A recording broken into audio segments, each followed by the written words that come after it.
So I'm going to welcome everybody. So thank you so much for coming to our presentation. We're very excited to have you.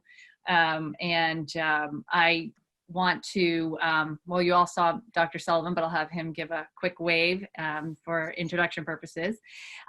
Before we do all the introductions, I just want to tell you the kind of the logistics about this meeting. You're going to have a presentation for about an hour or so, and you're also going to have the opportunity to use the question and answer box, and you can go in there and just type in your questions, and we'll monitor those, and we'll read off your questions, and we'll deliver those to our presenters, so that you know, this can be a more interactive rather than just being spoken to. So that was really the hope of our webinar here today. So I do want to introduce our newest Director of Student Services, Barbara Sawanka, and she spearheaded this, so I want to give her that credit, and has brought our presenters in. So I'm going to actually turn it over to Mrs. Sawanka. She's going to introduce our presenters and tell a little bit about how she got to know them, and then we're going to start our presentation. So again, thank you so much for coming.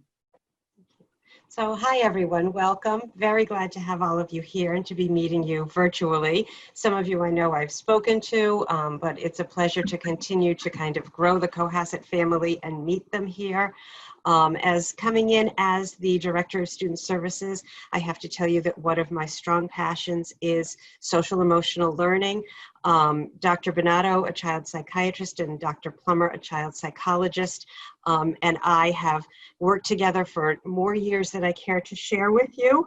They have shared many years of providing consultation to children, to families, to school teams, in public settings, in collaborative settings, in private settings. We had the great fortune to work with them for a lot of years in my previous school district.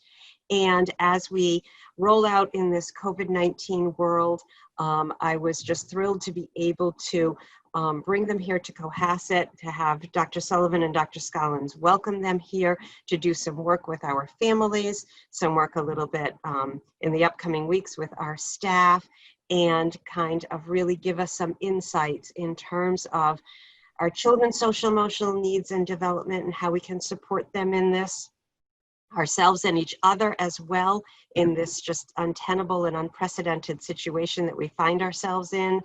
And without further ado, Dr. Bonato, Dr. Plummer, thank you for being here with us today.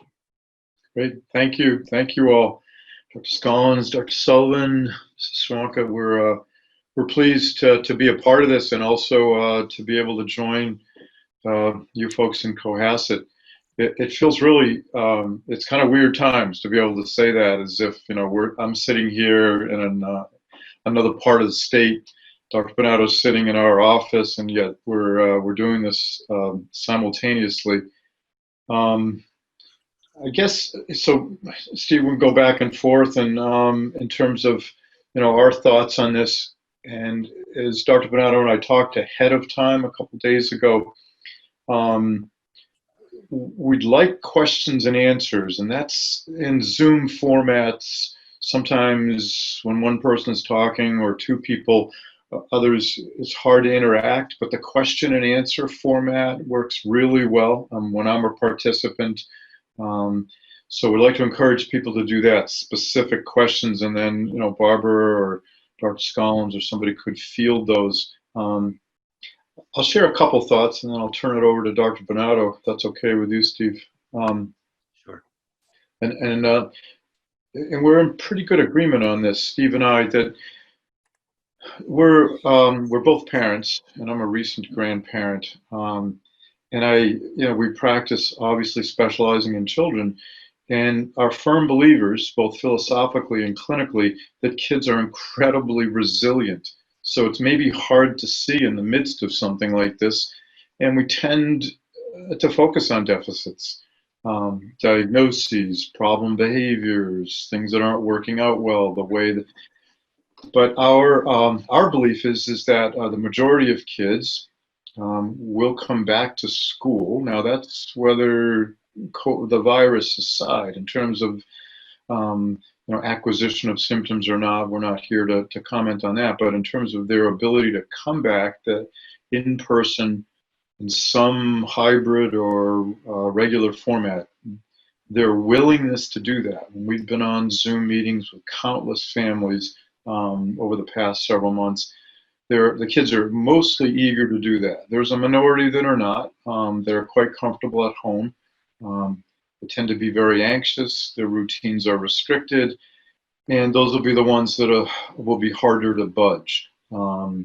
However, and there are kids that are medically fragile, but the majority of kids will fare well with this, and I think better than we think. We're just all, we're uncertain, we're nervous, and justifiably so. But in terms of kids' ability to adjust from everything from masks to one-way hallways to different routines and where you eat your lunch and what you can do at recess or gather, the kids will adjust and be relieved, I believe, just to be in person again and to be back into a routine that everybody feels is a huge part of growing up. Regarding their anxiety, sometimes I've read, and I'm not an adherent to this, that it's been traumatic with a capital T for kids to be out and in the midst of the pandemic. Trauma in our world, professionally, is really reserved for huge life-threatening kinds of direct exposure to things. Is it distressing? I'd rather use the word distressing because it is. Has it blown up people's routines? Of course it has.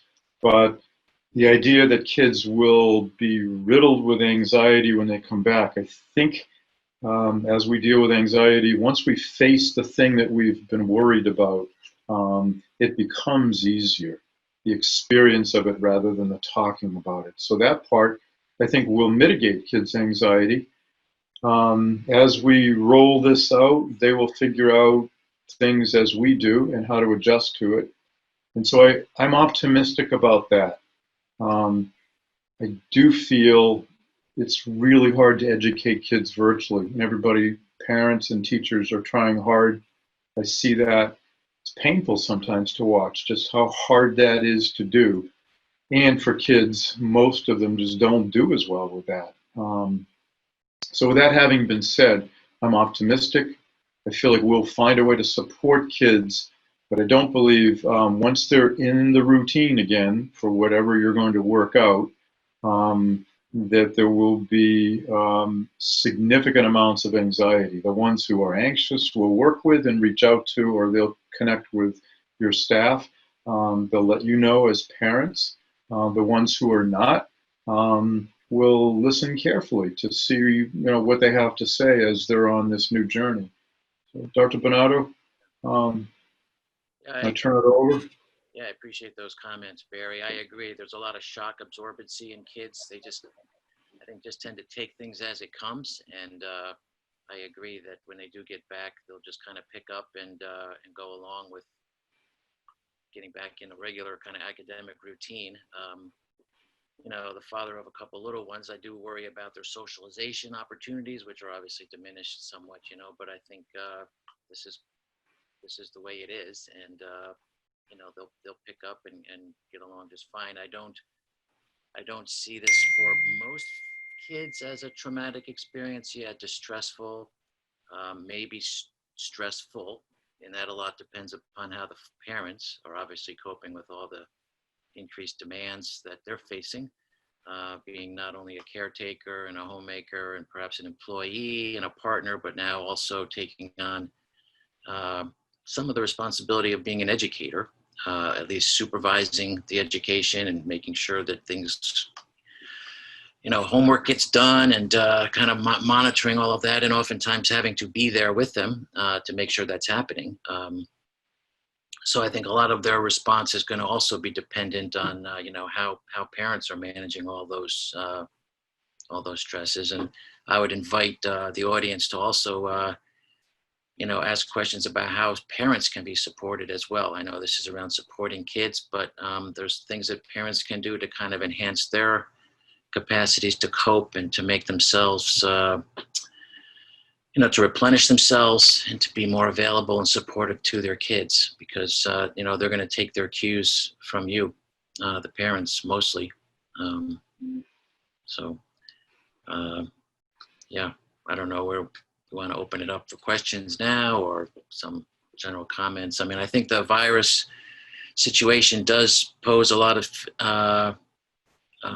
more stresses on families in terms of now there's a lot more things to negotiate. Everybody's cooped up in the same house. All the kids are together in the same house. There's a potential for increased sibling conflict because they're together more. How do parents go about trying to manage that? Parents themselves have more things to kind of negotiate between themselves around what actually constitutes safety and the values and expectations of the family. How are they going to communicate those expectations to their kids and follow through with trying to balance the competing goals sometimes of safety versus socialization, with peers. So I think that's a challenge that, parents probably are struggling with as well. Steve, I had a thought. So I know we've got September 22nd, Dr. Sullivan. Is that is that a hard start as far as we know it for your kids coming back? It is, Dr. Plummer. One of the things that we're doing is to try to ease the kids into it a bit is we're having the children come in shifts from the 22nd to the 25th in person for a few hours to get them used to the environment, to get them used to what lunch is going to look like in the building.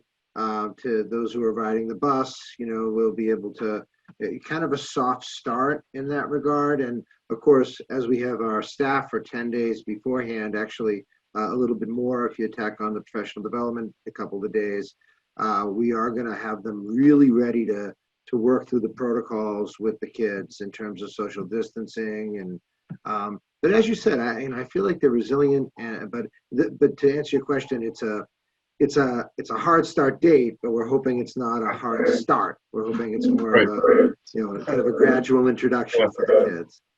So that having been said, so really as of next Monday, Tuesday-ish, you're a month out. And so unless you're an exceptional family running it like boot camp in the middle of a pandemic, routines are incredibly different than they would be if school were in session full time, if this were, 6-8 months ago. So that having been said, I wanted to encourage, one recommendation would be instead of waiting for routines to change until that soft start, is we encourage parents to begin sleep routines and things that just need to get done around the house, whether they're chores, wake up times, in terms of screen time, allocations for that, whatever your family's values are. But in particular, let's start with sleep. So younger children, we'll start from youngest up. We are needing 8 and 9 hours plus per night, uninterrupted, without device or screen exposure. In a busy family, in a pandemic, it's been easier to let some of that slip. In my discussions, you find with families just to get by. So it's really around just paying attention to getting back to better, video screen time habits, but in particular, sleep hygiene.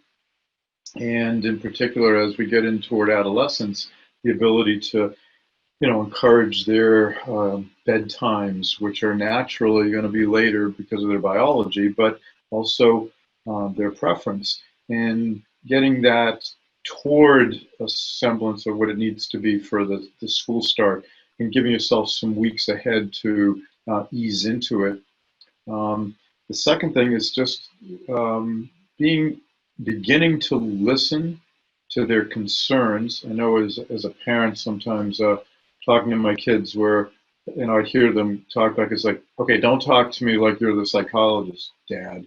Talk to me like, so beginning to just listen more carefully for warning signs around concerns about coming back to school without over questioning. And in particular, when kids start, it's really just about listening and checking in. There's sort of brief forays into, hey, what was going on at school in terms of your schedule, keeping it specific as opposed to entirely open-ended, like how was your day? But are there any issues with your schedule? Are there any things that came up that you think we need to sort out? How's that working out for you? How are you feeling? And then let it go. If they don't come up with anything, but we're listening more carefully, being mindful. Again, as a parent, sometimes my anxiety as a parent will get in the way of listening or just talking a little too much.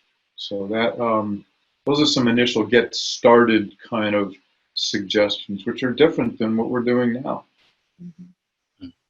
Yeah, I like that, Barry. I think it is important to give kids a certain kind of space to really express what their thoughts are, what their feelings are about things. I haven't heard so much about kids being afraid to go into school. It's really more about sort of the disappointment of things that aren't happening in their lives that would normally be happening if they were in school. Yeah. So it's this whole COVID thing has really been depends how you frame it. It could be a very rich opportunity to help kids figure out how to deal with disappointment. Because there's a lot of it, the 10th grade birthday party isn't happening the way you had envisioned it. They're not playing on their sports teams. High schoolers worry about how that might affect their scholarship potential, or, there's just all sorts of opportunities that are not available to them. And it's very sad for them, especially when you're looking at adolescents, right? I mean, little kids might be happy to have their parents around 24/7. Rather than going off to work. But when you've got teenagers around, they don't really want parents in their face all the time. And their whole life really does kind of center around their friends. So I think it's really been torture for a lot of these teenagers to be, kind of locked up at home for these many months, especially since it's a time when they're looking to kind of try out their independence somewhat from parents and kind of, forge some kind of identity for themselves. It's kind of hard to do that when you're still in the nest, all day. So I think, it's unfortunate timing for kids at that age to be struggling with this. But, it's important when you are talking with them about it to, get them to express what they're saying. And of course, as parents, our impulse is to be very protective and to try to fix bad feelings and to fix problems as fast as we can to kind of help them. And given that we're also already pressed and stressed ourselves, it's kind of like, okay, let's get this dealt with quickly.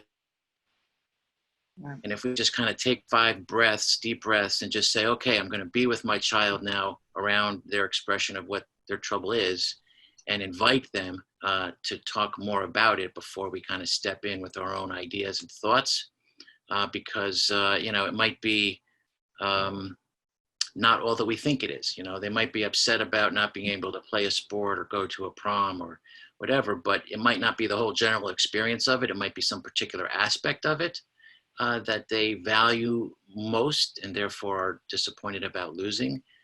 So you kind of want to sometimes drill down a little bit and try to understand more about what exactly they feel like they're missing out on. That can help you then respond to it. And when you do respond, you want to basically make sure that you validate that you've heard what they've said and that it's understandable that you're very sad that you're not, playing football this season, or you're not playing soccer or whatever it is. It is very sad, and I'm sad for you. I wish you could be doing those things so that they know you hear it. And then once they know you hear it, and once you've validated that expression of feeling and thought, then they're more likely to then be receptive to whatever you might suggest as a possible solution to the problem.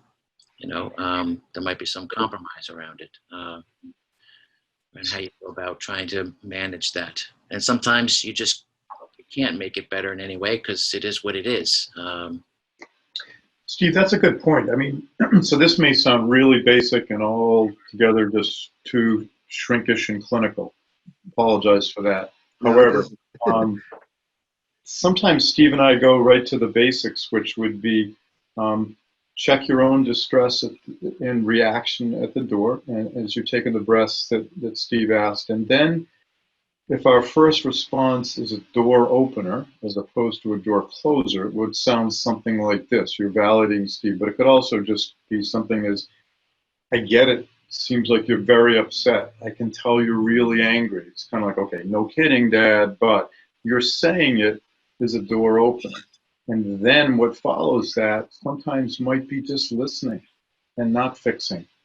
Um, and it's something I pay attention to because, we're inclined to be fixers as parents or sometimes as mental health folks. So instead, sometimes just listening to the idea that, yeah, this is really different in school.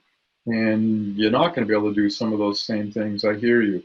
And the listening itself, as opposed to the problem solving or the trying to fix it, is of tremendous value. It's just, it doesn't appear that way in the moment because none of us want to see our kids in distress. However, the listening part of it, and if you do feel that something lingers or there's a sustained kind of distress or anger or disappointment, and it needs follow-up, you're going to have all hands on deck when it comes to school of staff members, not just teachers, but related staff members who are available, and probably, maybe even more so because people are tuned in to how kids are coming back. So if that's the case, then passing that on, to an adjustment counselor or starting with the teacher. But we're listening first and seeing if it's something that sustains or if it's just a strong headwind. It's nice too also that, sorry, Dr. Sullivan, I didn't mean to interrupt you. No, please go ahead. But I was going to say one of the nice things is that Dr. Plummer and Dr. Bonato are going to also present to the staff when they come back. And I think that's really helpful for families and staff to have the same language and hear some of those same things so that when we're dealing with our children and some of the stresses that can occur, we have some common language, we have some common strategy. So I think that's very, very helpful. So just to let people know. We also have a question and answer. So I don't know if you want to say something, Sullivan, and then Collins, whenever you guys want to interrupt. So I just want to add, and of course we can also game for questions today as we talk about our approach as a school.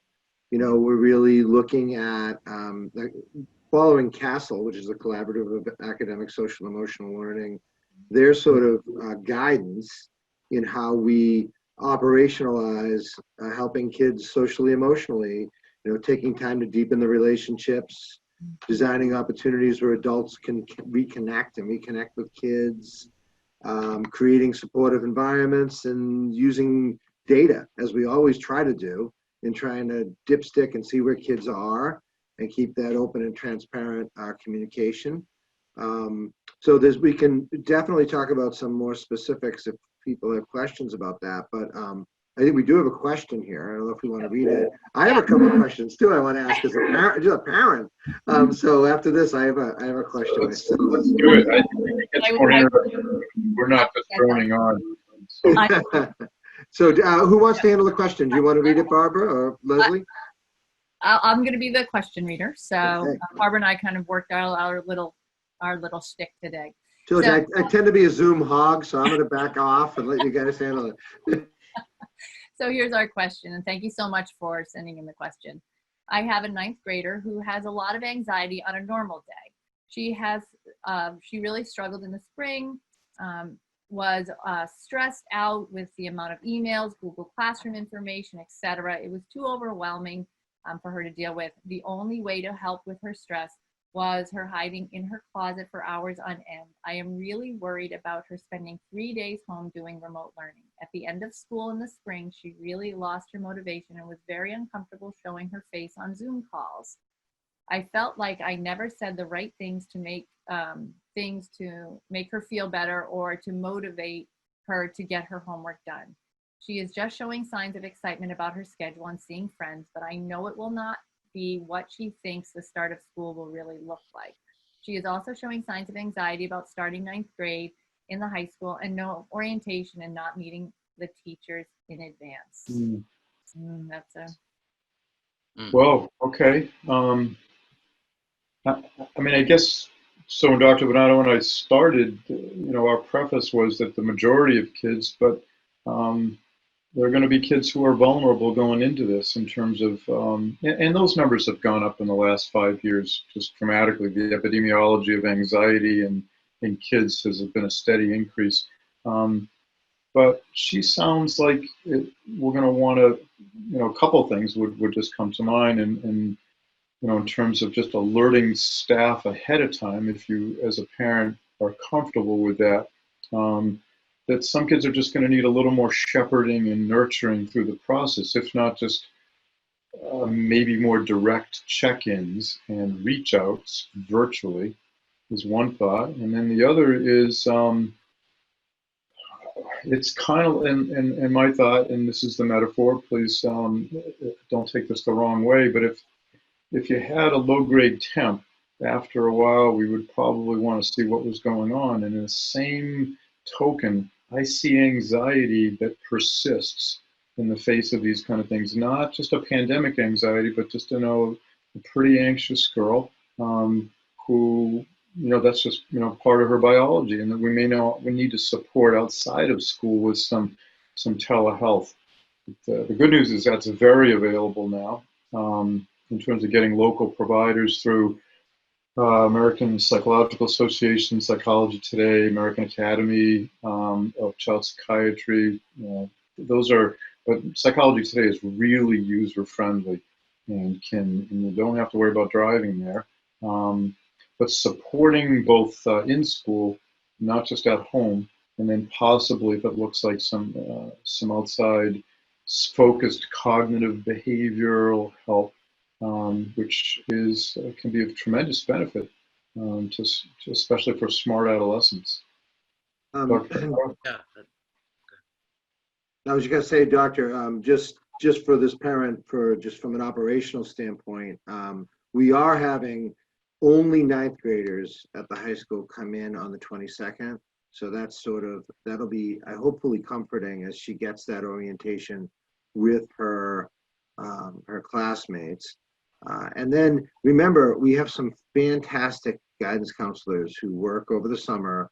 And I always recommend, particularly as school is beginning, reaching out and connecting with them. And if I can help you and you want to email me or Dr. Scollins or Ms. Sawanka about anything regarding, any help we can provide you as a school, would be glad to do that. Because I think really establishing a support network within a school is always what we try to do with every kid, but sometimes you need to do that ahead of time. So I just want to put that on the table, and then I'm sorry to interrupt the medical doctors here, but just so the parent knows that. Yeah, it's a good thought. I don't know if you want to weigh in on just that. chime in. I agree with Dr. Plummer that a lot of times anxiety is something that's with us kind of over the long term. I don't know the specifics of this particular soon-to-be ninth grader in terms of how she's dealt with life up to this time. And it certainly sounds like the stress of COVID has definitely at least made something worse or unmasked significant anxiety for her. And so, yes, cognitive therapy, CBT, would be a very, very good place to start for her, particularly since, it's got to be, it breaks your heart as a parent to see your daughter, stuck in a closet, sticking herself in a closet for, a few days just to avoid all that. It leaves you feeling pretty helpless and powerless. And it sounds like you did everything you could to try to coax her and get her engaged. And then, just sort of in terms of what's, considered standard of care, just to put it out there, is that, if the CBT, course of CBT isn't helpful, you could try another course with a different provider. We know that there's very, very, very good evidence that medication is very helpful for anxiety. And it doesn't need to be, forever that you take it. So, anxiety tends to be a lifelong kind of trait that people have to struggle with. And the sooner it gets addressed robustly so that they can develop their own internal coping skills to manage it, the better off they'll be. So, right, Dr. Bernardo. So just maybe for other parents who, may hear things that sound similar for their kids, we're very much in the camp of preventive interventions. And it may sound like, cognitive behavior therapy or even considering medicine is not preventive, but it really is in terms of like before it gets worse. And so it sounds like you're trying very hard to accommodate for your daughter and to get this to change for her. So if the return to school either becomes she does get worse in anticipation of it, or the launching of coming back to school isn't something she can participate in, then I would strongly encourage you to not wait and to get a referral. The questions in the rule of thumb, and anybody looking to do that would be, do you specialize in children and adolescents? It's, again, our strong bias that kids are different. They're not just mini adults. And so the specialty requires really that you have that as your focus in your training. And how comfortable are you as a practitioner in treating anxiety-related issues with kids? So twofold, because the strategies for that are a little different as opposed to just sitting and sort of generally talking and supporting. They're very, very defined skills that are incredibly helpful in the long run. One final thought around this would be, we like to try to talk out anxiety. You can't talk it out of your nervous system. You can develop skills to cope with it, but only when you practice those thinking skills and those kind of behavioral skills, which would be approaching the thing. So our anticipation of the thing that's getting us anxious, the dread of that is usually by far worse than the experience. But well, I'm hopeful that she'll be able to do this okay. Thank you for your question. I'm happy to follow up. We both will be if that didn't clarify things. Yeah, let me just throw in actually another thought that comes to mind since school won't be opening for a month or so, is that between now and then, you could always attempt to embark on your own kind of behavioral therapy with her and to kind of make a list of all the different aspects of remote learning and going to school, all the various parts of it that make her anxious and nervous, and then kind of rate them as which ones are sort of the least worrisome or the least scary. And hey, let's go sort of try this out, and let's practice some deep breaths and go to the parking lot of the school and just kind of sit there and keep breathing and relaxing until we feel kind of calm. And to do that a few times and then go up onto the next kind of item that sort of is a little anxiety provoking. You could set up some pretend Zoom sessions, with family members or relatives, if she's not already doing that, to kind of get her used to the mechanics, maybe with some of the mechanics of the technology that was kind of overwhelming. I know it overwhelms me often. So, you just kind of try to break it down into different those small parts, and then try to have her face those parts and kind of feel like she can master them and just keep going up the scale. Right. Doing that'd be a lot easier with the guidance of a CBT specialist, of course. But yeah, I think just in general, Dr. Bernardo, you and I, when we develop plans for this, it's the strategies are, it is a plan instead of seeing it as an overwhelming cloud that can't be broken down. As we help to break it down and then do one thing, move toward one thing. And it seems like, oh boy, that's not going to help. But our engaging in doing the one thing, which would be, drive to the school, contact, maybe Barbara, there's a way to have somebody contact her or to have mom contact somebody prior to the 25th or the orientation as an individual reach out, whatever seems to suit this young woman better. But those will be some of the options as opposed to just kind of wait and see how it goes. I will say we haven't evaluated her. She's sounding pretty vulnerable in terms of needing some more support in this process. And good for you for asking. Thank you. We also have another question Dr. Palmer mentioned anxiety from an epidemiological perspective has increased in recent years. In your professional opinion, is this real or perceived? Is it just that we as society and professionals have found a tag or name to put on it? And if real, what are emotional and or environmental drivers we as parents can be thinking about? Loaded question, admittedly. So if you can refer to any websites, books, or other resources, please. Thank you for that. That's a dissertation, Dr. Stallings. That's a, I mean, so to be clear, this is it's not a fad. It's a sustainable trend, unfortunately, 5 to 7 years. So it's accompanied by some other clear markers: school avoidance, mental health visits, restriction of kind of social connections, rates of depression, but just kind of plain old kids not functioning the way that they used to by parent report when it's studied, and it's studied a lot. I wish it really were something that we were just sort of labeling.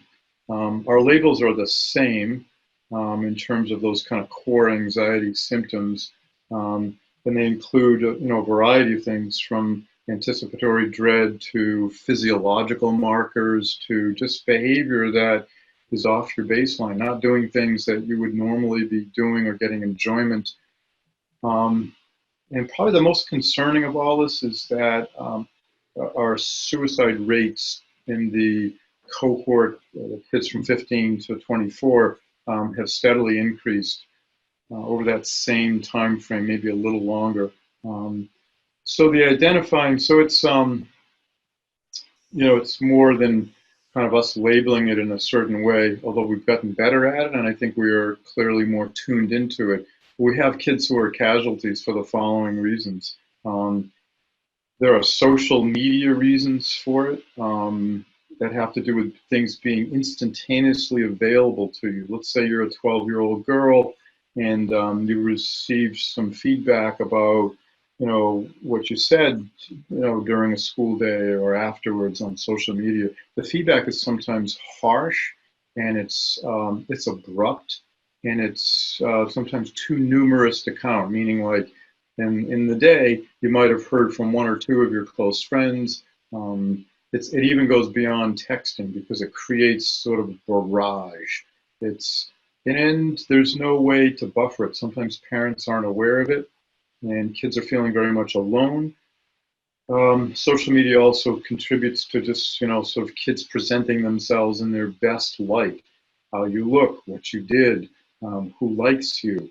And so there's, that's our own creation. And for vulnerable adolescents, young adolescents, it's difficult to manage.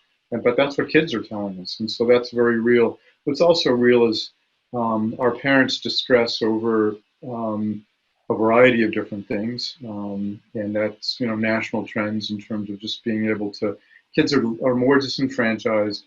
Parents are doing more things for them, and quite frankly, their distress tolerance is not what it was 10 or 15 years ago. We are quicker to sort of jump in and manage our kids' distress and problems, as opposed to helping them kind of weather it and get better at it.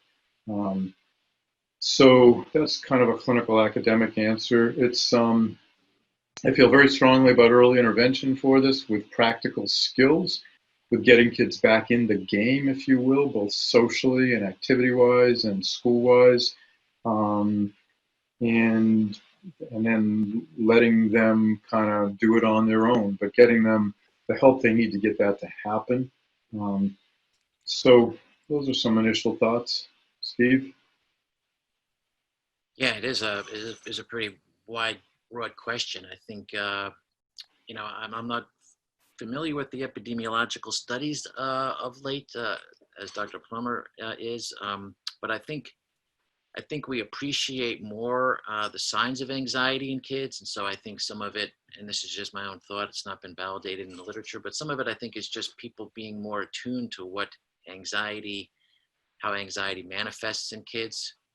You know, we used to lump all kids a lot of kids who are aggressive with some kind of conduct problem. A lot of times we actually now understand aggression and acts that sort of are unkind towards others actually are a lot of times a function of some kind of underlying anxiety, whether it's from a history of trauma or something else. So I think a lot of times we may have underestimated just how much anxiety there was before. I did want to just throw out one resource that hasn't nothing to do specifically with anxiety, but Dr. Plummer mentioning how social media can play into this. Obviously, there's a growing literature around how social media and our constant exposure to it actually diminishes our quality of life and increases the risk for depression and anxiety in adolescents. And there is an excellent resource and a very helpful website out of Children's Hospital, Boston Children's Hospital, that deals with this. And I don't know how I would get that to you, but it's the Clinic for Interactive Media and Internet Disorders, CMCH, Clinic for Interactive Media and Internet Disorders out of Hey, Children's. Steve, if you, pardon me, if you and I have Googled mediatrician before, which brings you to the pediatrician who started the clinic, mediatrician out of Children's. So. Okay, yep. And if you send it to Mrs. Sawanka, we can get it out too, so we can have that resource. Okay. Dr. Vado, can you remember? I'm having a quick mind blank on this.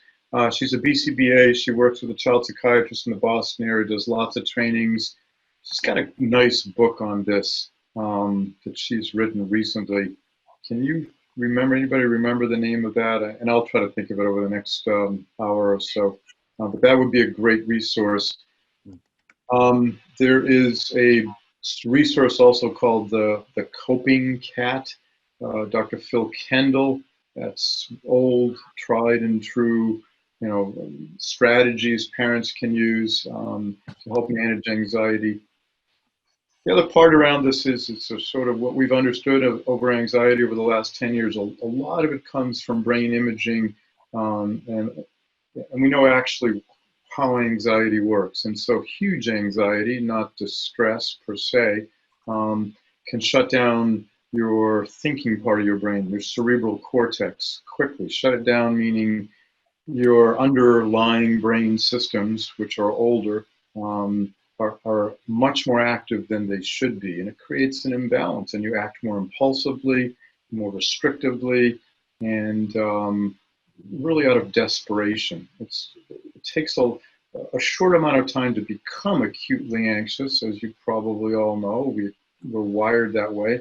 But usually we can that dissipates pretty quickly. When you have an anxiety disorder, it doesn't go away so fast. And so it lingers, meaning it continues to interfere with behavior regulation and socialization and learning. That's why it's kind of important to identify this and get help for kids who present this way, not just periodically, but where it's a real problem. Anyways, back to school stuff. Other questions? We do, and then just a thank you from our first question. Thank you for your advice. I was in close contact with her guidance counselor in the spring, and will reach out to her new counselor for 9th grade. And she's also looking for an outside therapist. So we do have another, and this looks like it might be divided in two. So sympathize with the mother struggling with her daughter, as my son is also struggling with the same thing. He lost motivation in the spring, lost interest in sports, wouldn't reach out to friends, and has just hunkered down inside. Teenage boy isn't too interested in communicating with mom. He will be a sophomore and he is in therapy. I think he wants to go to school and crave structure, but remote learning will be a challenge. Has the school considered a part of efforts to help all kids adjust from working, adjust maybe? I think they want us to form, or they're asking very, very well stated, to form working groups.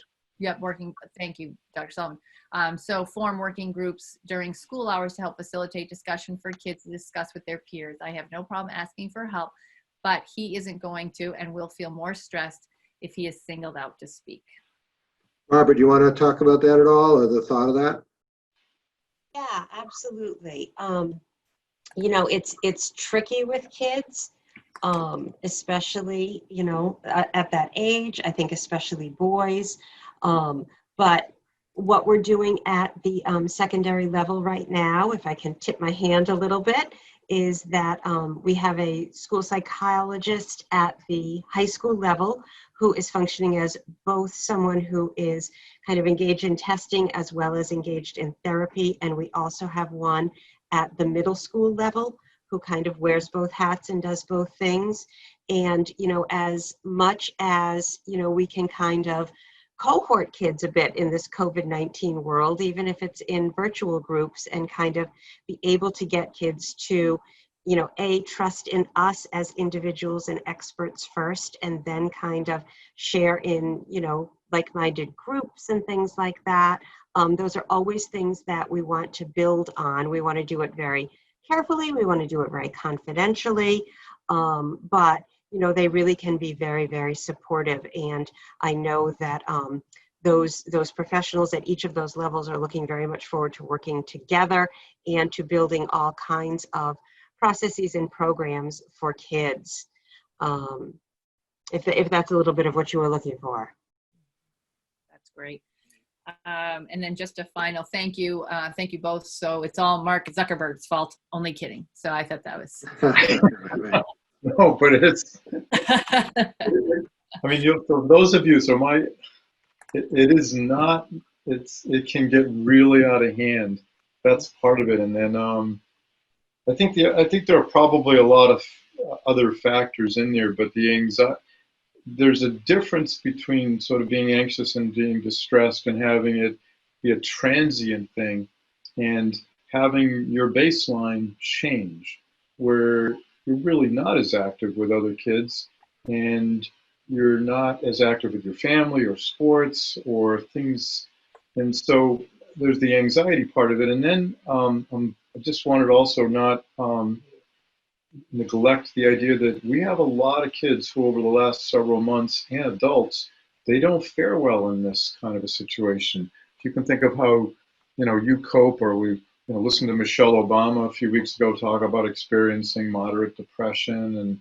And these are the ingredients for creating more affectively negative states in kids. So depression, for being shut in and less connected to their peers, isolated out of their routines, families under a lot of stress. That's not rocket science for any of us, right? That creates, those are the ingredients that just increased exponentially. So we do know from some of the studies coming out now that are looking at this that kids' rates of depression have gone up. I'm hoping they'll return back to, you know, the pre-pandemic level once kids are back in school. But kids get depressed when they're disconnected from these kind of things. You know, we get a lot of validation. It's not just from talking to your therapist, but from talking and connecting to each other. And you can only do so much on social media. The healthy kids are doing it all. They're athletically or involved in clubs or activities or things, and they're doing person-to-person stuff when they were in school. That has its own, you know, therapeutic, validating value to it. That just went away. So hopefully that will restore. We got a couple vulnerable kids we just heard from, and I think that that's to be understood and expected, and folks are ready for that from what I've heard. And there's that balance about not being too aggressive in reaching out, but also taking our lead from what's going to work for each of those kids. I will say there's another thought before we take another question that popped into my head. I'm like Pat too. I guess I'm a Zoom taking over here. So you have greater opportunity for kids connecting more socially as school opens. And it kind of goes back to the, you know, this isn't a political statement, it's just science. If kids are wearing masks and creating physical distance and washing their hands, and then they're managing their risk and you're helping them manage their risk. To the extent that they're congregating after school, other activities as they roll out, that does increase risk. And so I think that as parents, it's just going to be our job to sort of figure out how to keep delivering the boring, hard to hear message around distancing, washing, masking, being careful. The virus doesn't have feelings. The virus is going to run its course until there are, vaccines and other treatments to attack it. But as I hear what we're doing to loosen up and get everybody back in, we have kids, and kids don't always think of that. That's how their brains work. Their prefrontal cortex is obviously a decade away from being mature or more. You don't think about that. You just think of like, hey, this is great. I'm going to indulge myself in the moment. Even really smart kids. So I just think we're going to have to be more mindful of that as we go forward, all of us, for warning signs, parties, gatherings, kids who might be doing that a little more at risk, and maybe talking with us more about it. Yeah, it's so I'm not seeing a question. I'll ask a question if it's okay. Just from a parental perspective, even I have 4 kids of my own. I have all school age, public school students going from kindergarten into 6th grade, and just in my own family, I can see a wide variety in how they've dealt with this. From my kindergartner thinking this is the best thing that's ever happened to him because he's got his parents around more and his brothers and sisters, and up to my 5th grader who's really struggling with some feelings of isolation, and having that, he's at the time of his life where he wants to be around kids more and he wants those social opportunities, and he's not a kid who naturally is gregarious in that it comes to him that way. So he struggles with being liked and the effect of that on him. So I worry, I guess I look at it from 2 perspectives. One is, and you've handled it in these calls, but one is the student who has some anxiety generally. And as my experience as an educator, the further those kids get away from being in a school, the harder it is to get them back. And that's a general statement, of course, but you've mentioned driving them into a parking lot and trying to give them the feeling for where they are in a school building. But I also worry very much about the students who haven't had that connection, and what it's going to look like for them if we have to go with a more remote learning model because the virus upticks.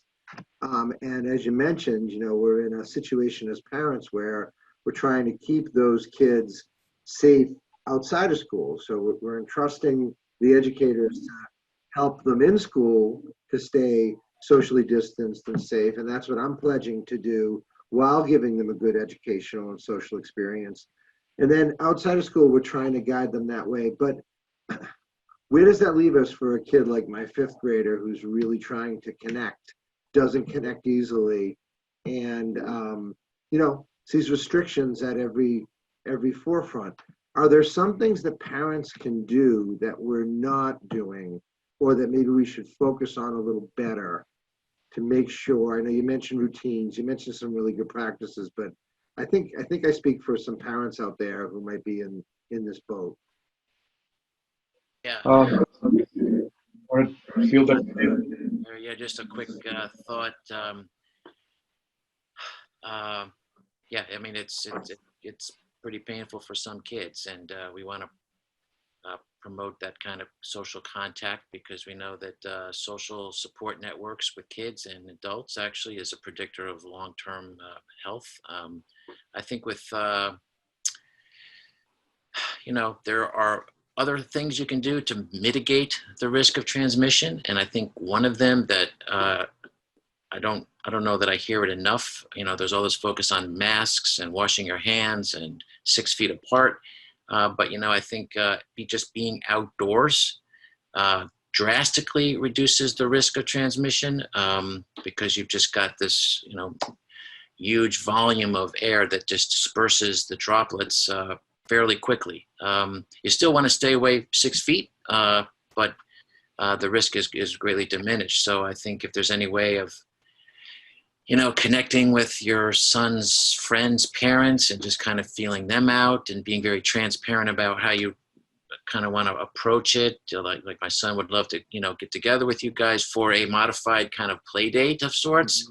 Here's what I'm thinking. I'm thinking they could get together in the backyard and play catch, stay 6 feet apart. They're not going to come in the house together.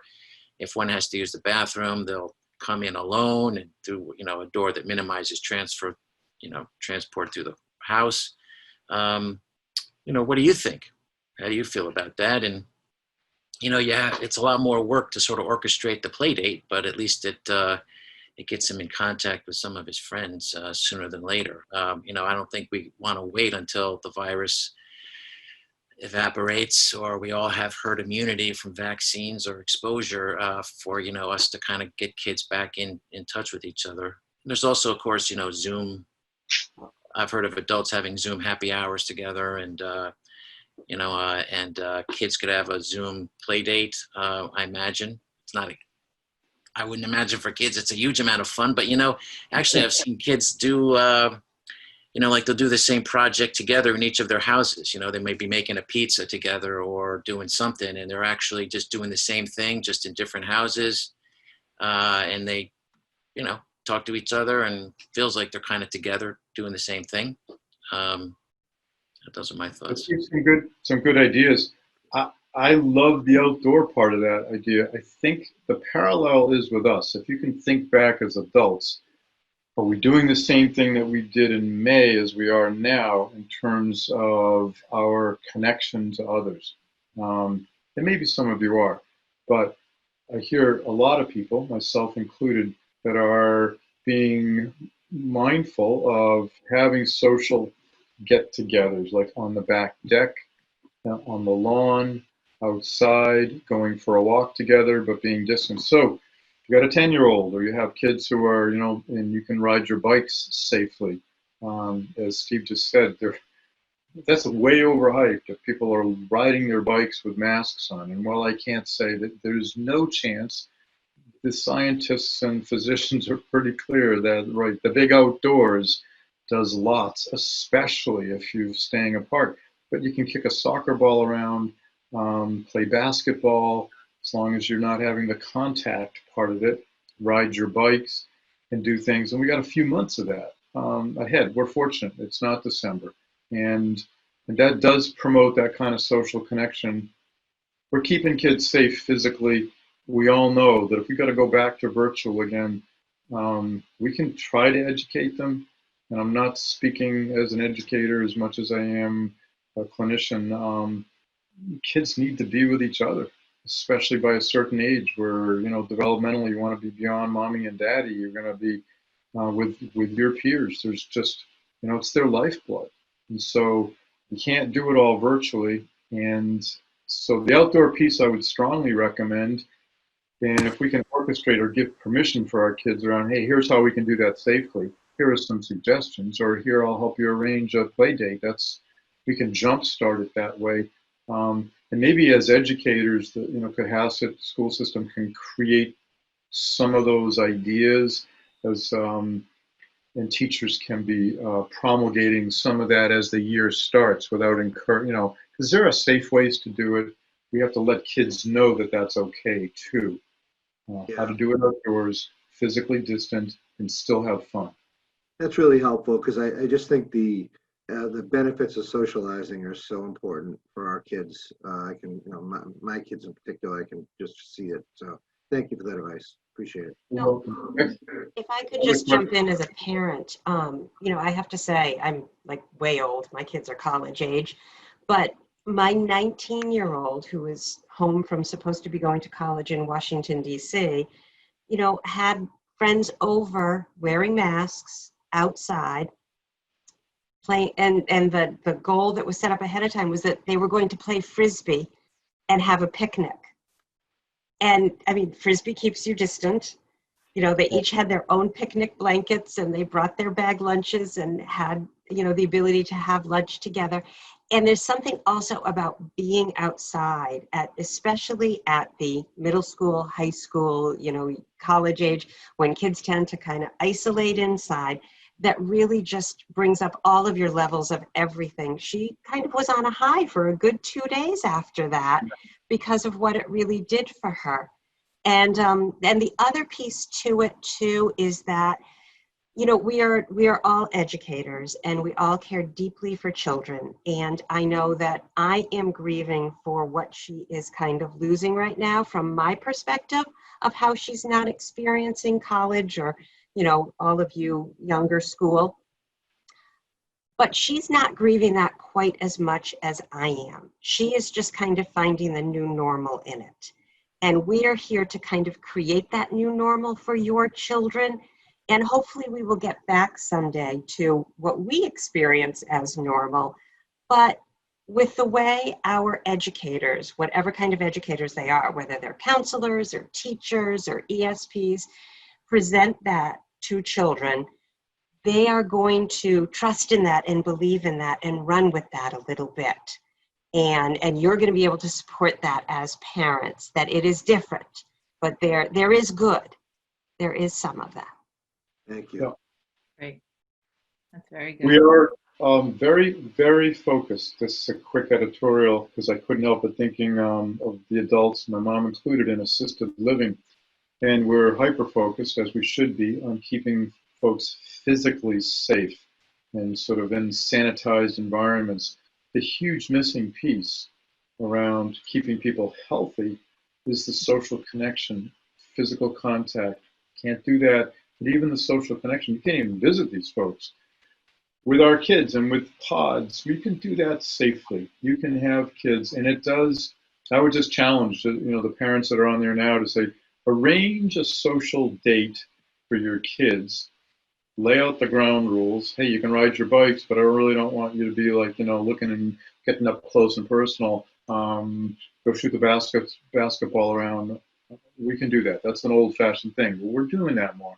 And then see what they're like afterwards. Like as Barbara just said, because for most people, it's going to give you a little bit of a boost. And then we can expand on that on some regular basis on what to do after school. My thought would be we could maybe teachers could cut down on homework on an afternoon and say, hey, I want y'all to go out and do something socially safe with, no, you can't recommend that. But I think we could probably do something where we can encourage it as parents. So good thoughts, Steve. Thanks. You know what? Someone would like us to have a live mic.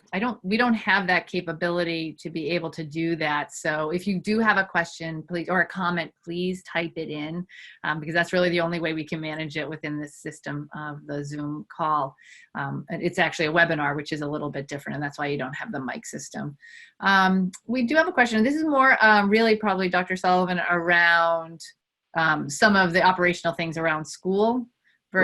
It's really related to how the high school has been divided up.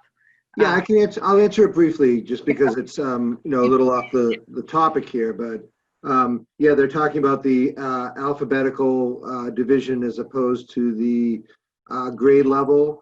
Right now, you know, that's the plan we have, is we moved it to alphabetical to try to best facilitate students within the classrooms.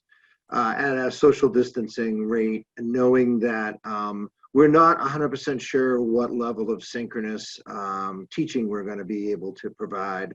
And because of that, the ability to synchronously Zoom between classrooms or back to the house is not totally solidified right now. We're obviously just a few weeks away from school, and so we're moving forward with the best possible teaching model we can provide. If it changes, I will let folks know, but right now, that's the model we're using for those reasons. And as I mentioned, it's also going to line us up across the district pretty much by family, which I think it was requested by a great amount of families in the district. So there's benefits, and then there are also some you know, some facts that, you know, in a perfect world, we did like the model that we had advocated for, the 1 week on, 1 week off, but we're trying to figure it out as best we can. So that's really where we are right now. I had a quick thought, just as a postscript, and I can't tell you that I remember this on my own, but through the marvelous world of texting, Barbara was just able to remind me that it was Jessica Menahan who's Oh, yeah. Yes. and so she's a board certified behavior analyst, but a very creative, and she's just got a good breadth of knowledge around anxiety and very practical strategies for parents. Naja Riley is another one from William James Right, College. Both of them have spoken. Well, Naja has. I don't know about Jessica. I believe she has before I got here. Have spoken in the district, so they're familiar to our educators anyway. So if you Google Jessica Minahan and her book on Amazon, so it's a good read for parents and teachers, and lots of practical ideas. So what? I'd like to just throw. I'm sorry. Go ahead, Barry. No, go ahead, Steve. I was looking for I just questions. want to throw something out that I believe it was yesterday, perhaps in his weekly address, Governor Baker communicated that he's mandating that all all children who are going to be attending school, except those who are going to be homeschooled, need to get a flu vaccine this fall. And just would encourage all parents to obviously follow through with that, because my understanding is that if a child comes down either with symptoms of COVID and then subsequently tests for COVID, I'm not exactly sure how your district is approaching it, but it's going to lead to disruptions. I'm not sure how disruptive it's going to be. It's going to lead to disruption in that classroom. So obviously, the more we can eliminate the flu as the explanation for why a child might have sore muscles, fever, runny nose, cough, diarrhea, all that sort of thing, the more we can eliminate that, the more we can not worry about unnecessarily disrupting education over something that's not COVID. Yes. And Doctor, that that guidance is that parents will have to have their student have the flu vaccine shot or nasal, whatever it can be, either from what the documentation says, by December 31st. And of course, religious and medical exemptions still stand.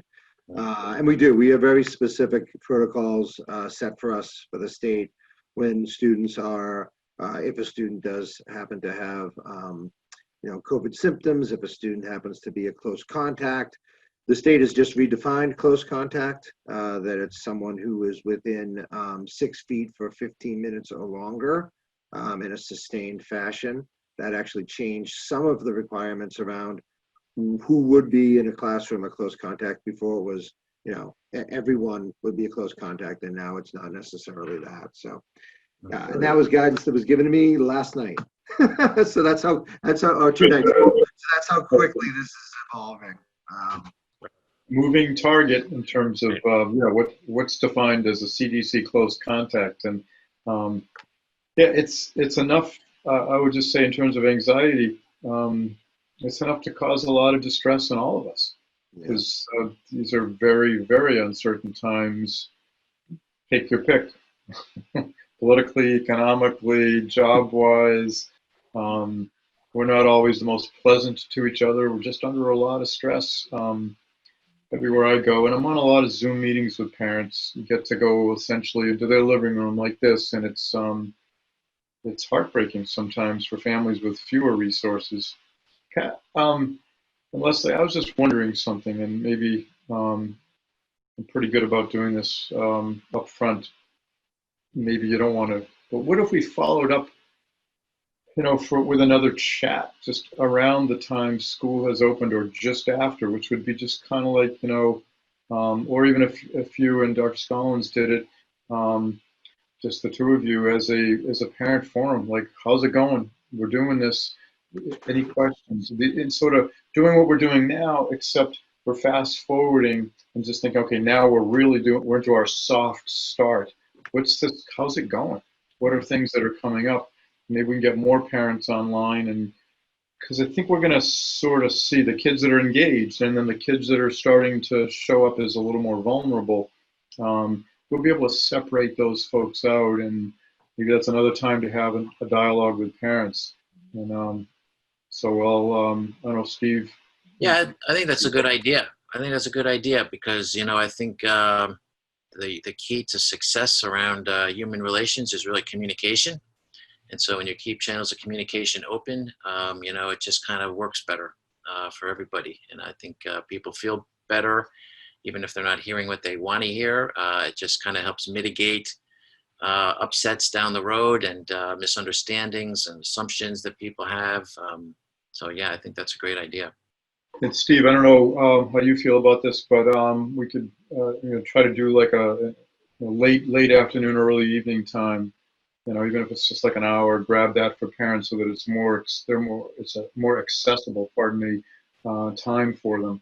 But just a thought as a follow-up, which kind of creates a dialogue. And again, you're right. It's a way of saying we're all doing the best we can and trying to figure out how to do this respectfully and effectively. True.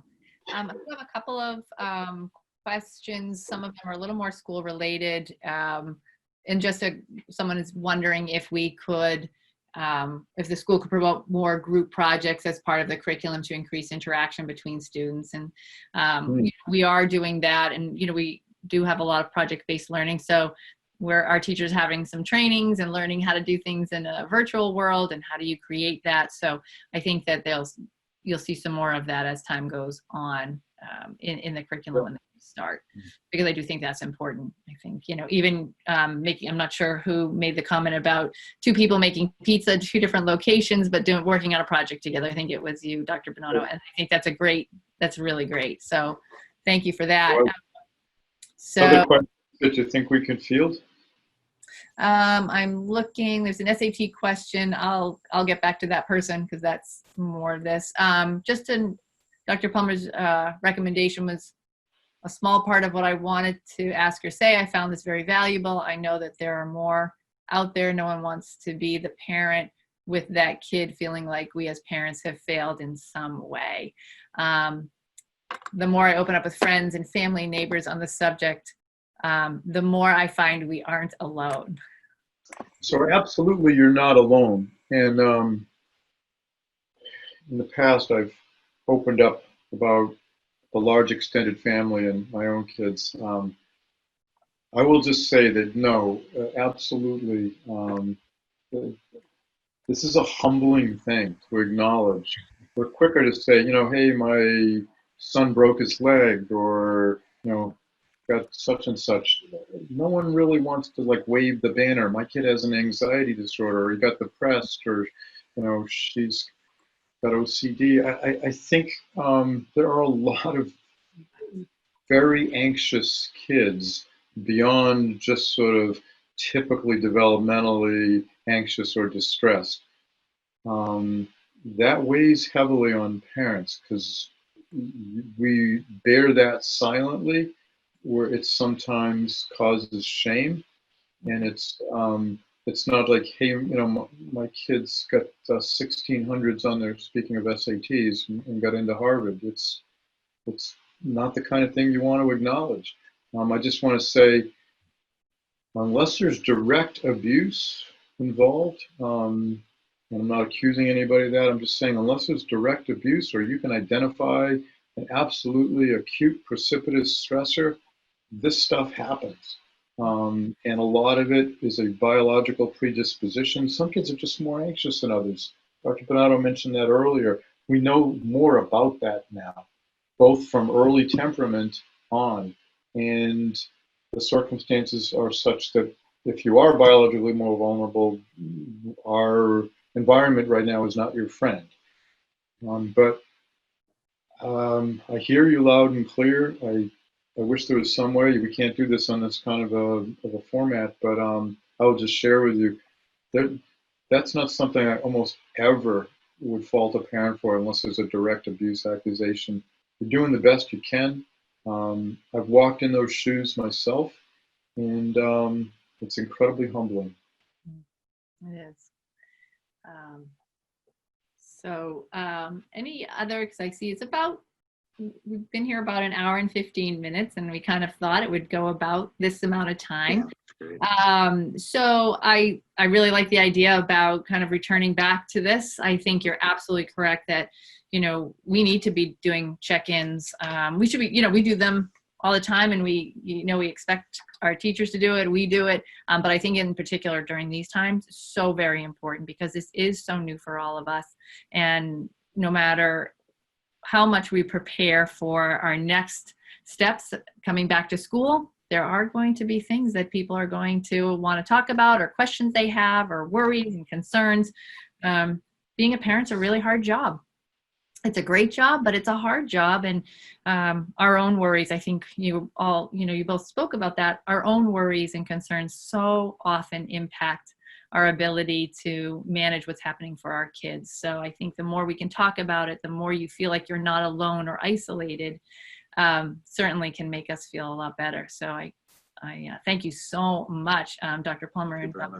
Bernardo, for all of your strategies, your calm demeanor.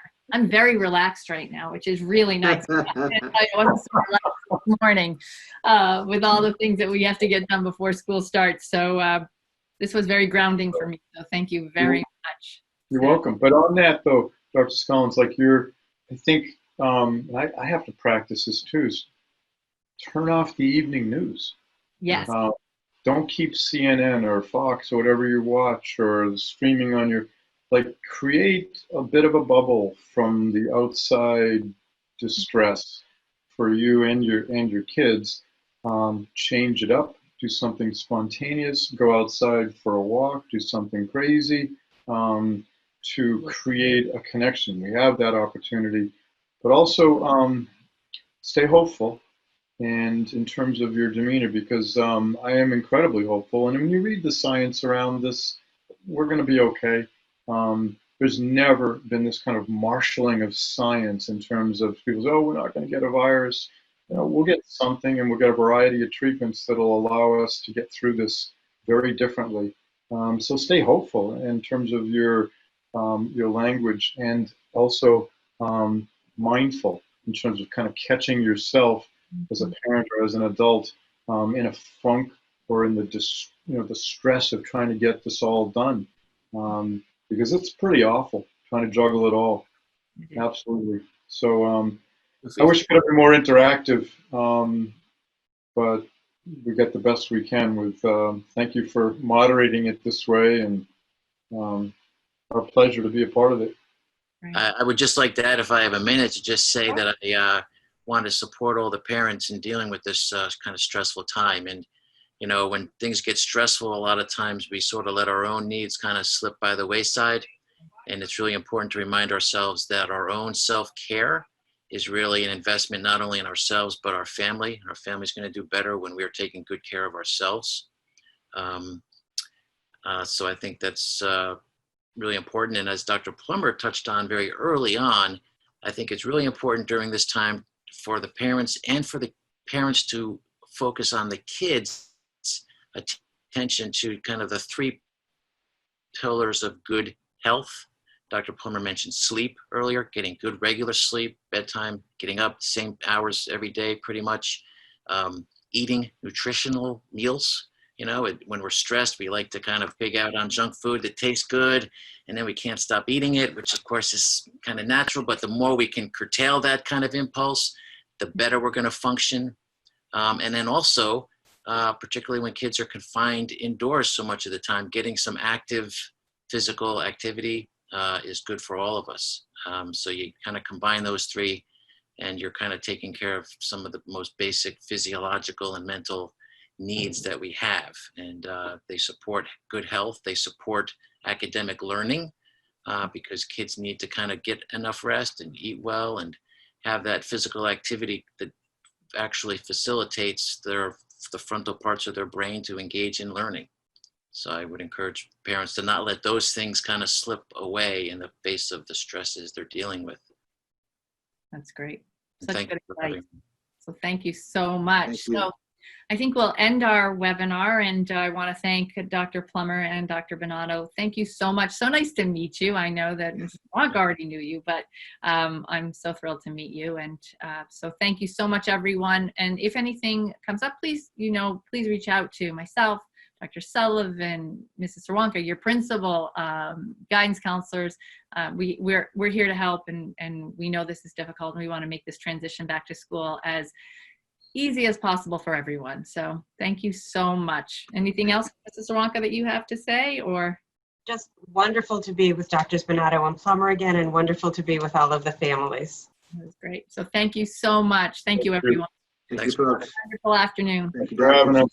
us. Bye-bye. Take care. Bye.